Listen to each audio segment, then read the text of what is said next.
Welcome to Menon Thoughts, where technology, life, and growth comes together with purpose. I'm Govind Menon, here to walk you through the challenges of your career and times of healing. Today's topic is something that is very close to me in terms of mentorship, in terms of how I want to evolve as a professional. Having said that, this was not my goal when I started off with my career. As everybody, my goal at that time was to somehow get to a stage where I would be an architect or a CTO or heading a engineering division. But over a period of time, I realized that mentoring is something which is important, and it is something sort of a legacy that you leave behind when you actually finish your career. So there various types where people look at their legacy. Some people look at their legacy as being a successful entrepreneur.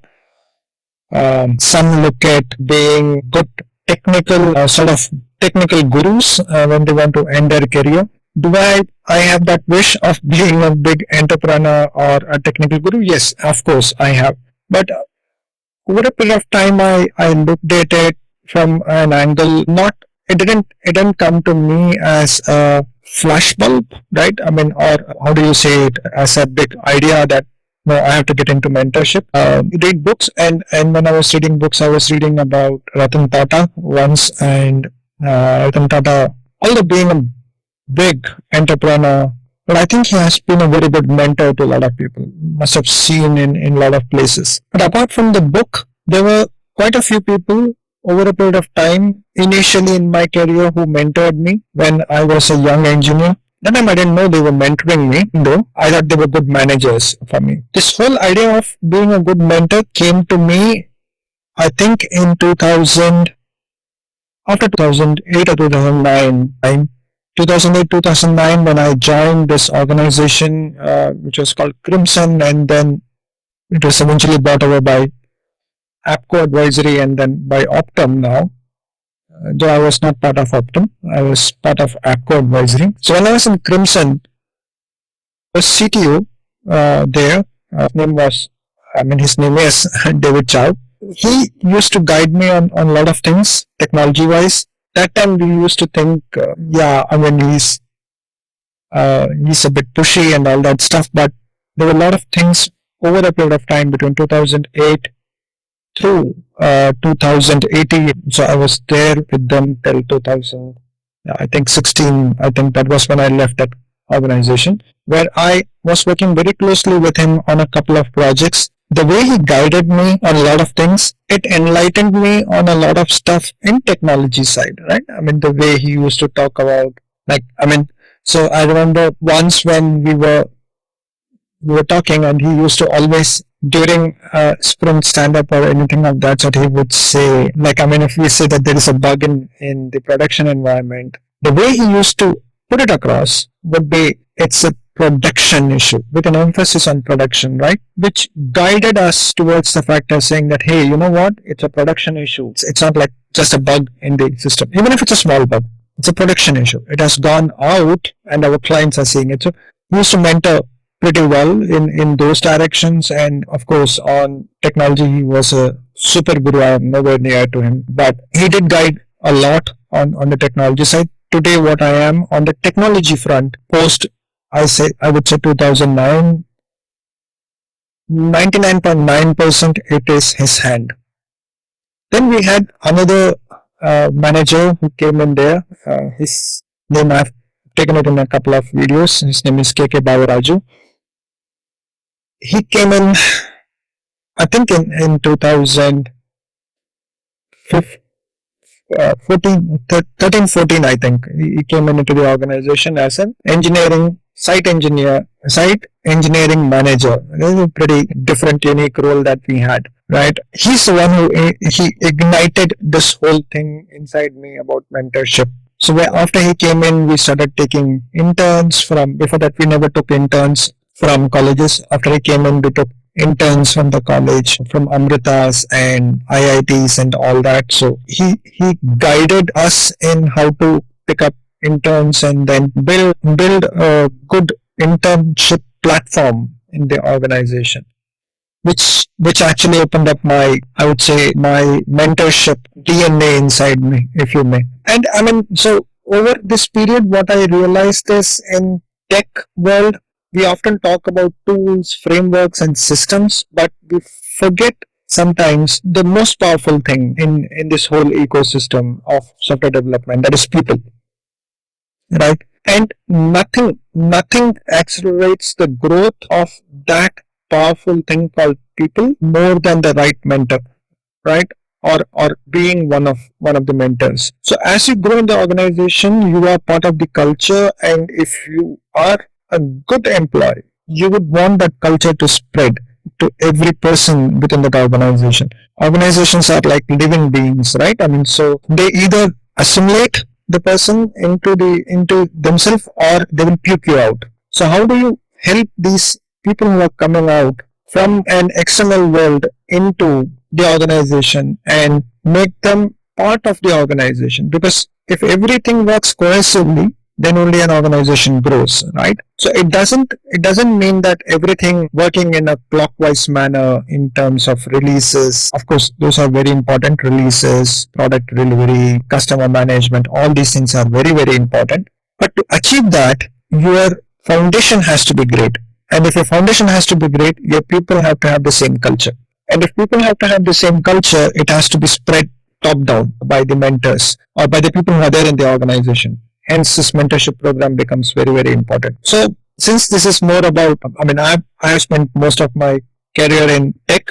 I'll be exploring and helping people through this video in how to find a good mentor or how to be a good mentor. That is what this video is all about. So let's start with why mentorship matters. So when I started out in 1996, there were no Stack Overflows, no YouTube tutorials, no AI assistant in your IDEs, no Copilot, no ChatGPT, stuff like that.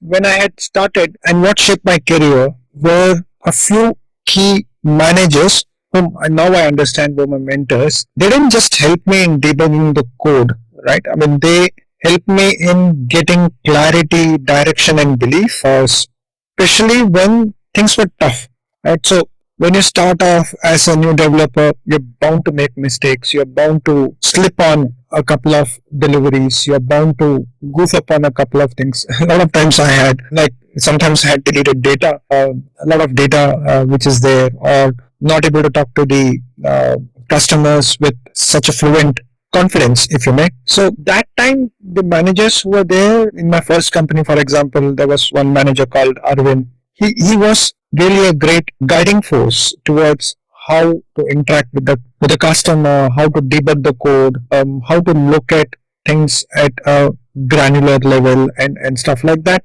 So they actually helped me in being a good developer, which eventually helped me in keeping my career in the industry as a tech evangelist right now for the last 25 years, 29 years plus, right? And the main thing is in tech, where things change very rapidly, right? Very, very, very rapidly. These mentors are the ones who actually help you in being or are your compass, if you may, right? So that is what a mentor is all about. So anybody who wants to become a mentor would probably want to look at that as a factor, saying that how I can help giving clarity, direction, and belief to the youngsters who are coming in, especially when they get into trouble, right? I mean, that is what a mentor is all about.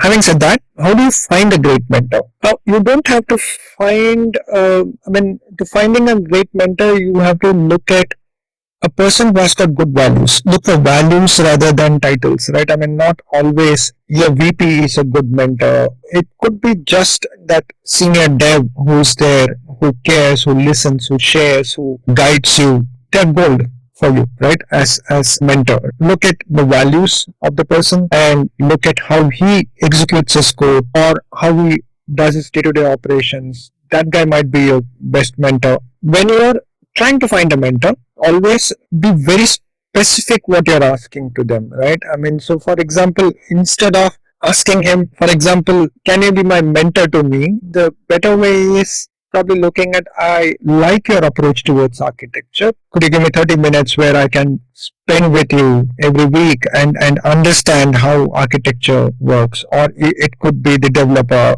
senior developer I was talking about, right? Be consistent with them. I mean, in terms of finding the mentor, I mean, be consistent with them in terms of respect their time though, because they don't be clingy on that. Share your wins and failures with them. When you get into a stage where you are stuck, be open with them. Tell them that I'm stuck. Don't have that ego thing.